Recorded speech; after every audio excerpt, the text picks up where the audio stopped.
अयोध्या, वह पावन भूमि जहां त्रेता युग में भगवान विष्णु के 7वें अवतार श्री राम ने जन्म लिया था। जहां 22 जनवरी साल 2024 में लगभग 500 साल की प्रतीक्षा के बाद श्री राम मंदिर का उद्घाटन हुआ था। जहां आज लाखों की संख्या में श्रद्धालु वहां दर्शन के लिए पहुंच रहे हैं। आपको क्या लगता है कि त्रेता युग में आखिरकार वह पावन भूमि कैसी रही होगी?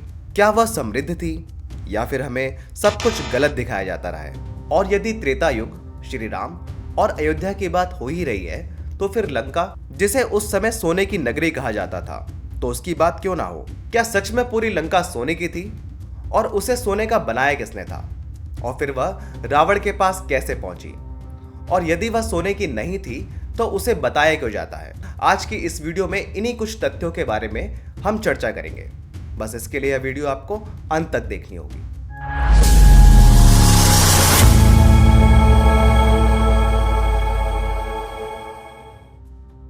सरयू नदी के तट पर एक कौशल नामक महान जनपद हुआ करता था, जो कि बहुत ही समृद्ध था और जिसकी राजधानी थी अयोध्या नाम का प्रसिद्ध शहर। ऐसा बताया जाता है कि अयोध्या की स्थापना स्वयं मनु ने की थी। जब अयोध्या पर राजा दशरथ का राज था, उस समय यह 12 योजन लंबी और 3 योजन चौड़ी एक विशाल नगरी थी। आपको बता दें कि आज के समय में 1 योजन मतलब 13 किलोमीटर होता है। शहर के अंदर ऊंची और बहुमंजिला इमारतें बनी हुई थीं, जिन तक पहुंचने के लिए अच्छी तरह से रास्ते भी बने हुए थे, जो कि फूलों से सजे रहते थे। इस शहर के विशाल अर्धगोलाकार प्रवेश द्वार, रतन जड़ित महल, सुंदर उद्यान और साफ सुथरे बाजार यहाँ की शोभा को बढ़ाते थे। राज दरबार के अस्तबल में कम्बोज, भलिका और वनायु क्षेत्रों के अच्छे वर्ण के घोड़े थे और हाथी तो विंध्य और हिमालय से लाए गए थे। इस शहर के चारों ओर गहरी खाइयां थीं। हथियारबंद और किलेबंदी के कारण घुसपैठियों का शहर में प्रवेश बहुत ही दुर्गम था। त्रेता युग में अयोध्या शहर लगभग 6000 वर्ग किलोमीटर में फैला हुआ था। आप इस बात का अंदाजा इसी से लगा सकते हैं कि भारत की राजधानी दिल्ली, जो कि 1484 वर्ग किलोमीटर में फैली हुई है, तो अब आप ये सोचिए कि अयोध्या उस समय कितना बड़ा रहा होगा, जहां मूर्तिकार, वास्तुकार, नाट्यकार, कलाकार, ऋषि और तपस्वी सहित सभी मिलजुल कर प्रसन्नता पूर्वक रहते थे। कई अन्य जनपदों के सामंत, व्यापारी और राजा भी राजा दशरथ को कर चुकाने अयोध्या आते रहते थे। उस समय शहर के भीतर ना ही कोई गरीब था और ना ही कोई चोर। अयोध्या के लोग अपने राजा के प्रति बहुत निष्ठावान थे और अपने अतिथियों का सम्मान किया करते थे। अयोध्या के राजा दशरथ थे, लेकिन उनके साथ 8 मंत्रियों की मंडली थी, जो राज्य में शांति और समृद्धि की समय समय पर देखरेख करते रहते थे। राज्य को इतना शांत और समृद्ध रखने में राजसी गुरुओं ऋषि वशिष्ठ और ऋषि वामदेव का भी सहयोग था, क्योंकि कोई भी कार्य करने से पूर्व दशरथ सदा दोनों गुरुओं का आशीर्वाद व मार्गदर्शन लेना पसंद करते थे।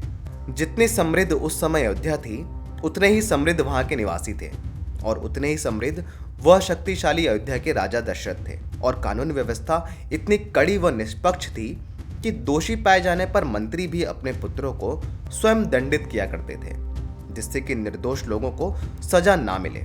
तो ऐसी थी हमारे भगवान श्री राम की जन्मभूमि अयोध्या और वहां के लोगों की महिमा। अब बात करते हैं उस जगह के बारे में जहां उस दुराचारी रावण ने हमारी माता सीता को अपहरण कर बंदी बना के रखा था, यानी कि लंका के बारे में। ब्रह्मा जी के पुत्र देवशिल्पी विश्वकर्मा ने स्वयं लंका नगरी की रचना की थी, जो कि दक्षिणी तट पर त्रिशूल और सुवेल पर्वतों की मध्य स्थापित थी। विश्वकर्मा ने लंका निर्माण हेती नामक राक्षस जनजाति के लिए किया था। ब्रह्मा जी की कृपा से राक्षस शक्तिशाली और समृद्ध थे, लेकिन इसी शक्ति ने उन्हें दुराचारी और अभिमानी बना दिया था, जिसके पश्चात राक्षसों के अत्याचार से सबको बचाने के लिए भगवान विष्णु ने हस्तक्षेप किया और राक्षसों को हराया। इस हार के बाद ही सभी राक्षसों को लंका छोड़कर भागना पड़ा और विश्वकर्मा द्वारा बसाई गई नगरी बंजर हो गई, जिसके कुछ वर्षों के पश्चात अपने पिता ऋषि विश्रवा के आदेश पर वैष्णव यानी कुबेर ने इस नगरी को फिर से स्थापित किया और समृद्ध बनाया, जहां फिर कुबेर शासन करने लगे थे। दूसरी ओर रावण ने घोर तपस्या करके ब्रह्मा जी से अमरता का वरदान पा लिया था। ऐसा वर मिलने पर रावण अब शक्तिशाली तो हो ही गया था, जिसके बाद उसके मामा के संबंधियों ने रावण को लंका पर अपना आधिपत्य स्थापित करने के लिए उकसाया।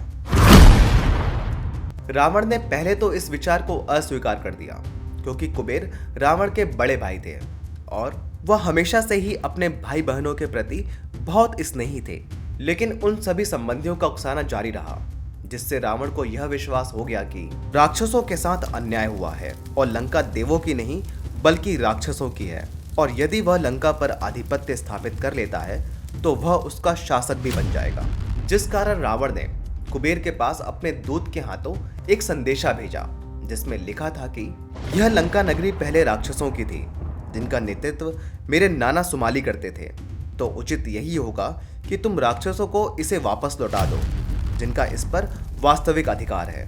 जिसके जवाब में कुबेर ने बहुत ही शांत भाव से कहा कि जब मैं यहाँ हमारे पिता के निर्देश से आया था, तब यह राक्षसों सहित निवास रहित थी, और मेरे प्रयास से ही आज यह नगरी समृद्ध स्थिति में है। लेकिन तुम मेरे छोटे भाई हो, और जो कुछ भी मेरा है उसे भोगने का अधिकार तुम्हारा भी है। मैंने कभी तुम्हें इससे दूर नहीं रखा है। जिसके बाद कुबेर अपने पिता विश्वा के पास गए और उनसे इस संबंध में वार्तालाप की।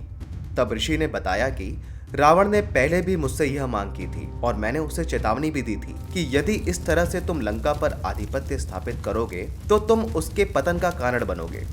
लेकिन ब्रह्मा जी के वरदान ने उसे और अधिक दुष्ट और अहंकारी बना दिया है।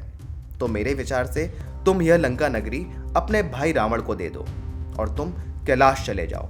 जिसके पश्चात रावण उस समृद्ध नगरी लंका का राजा बन गया।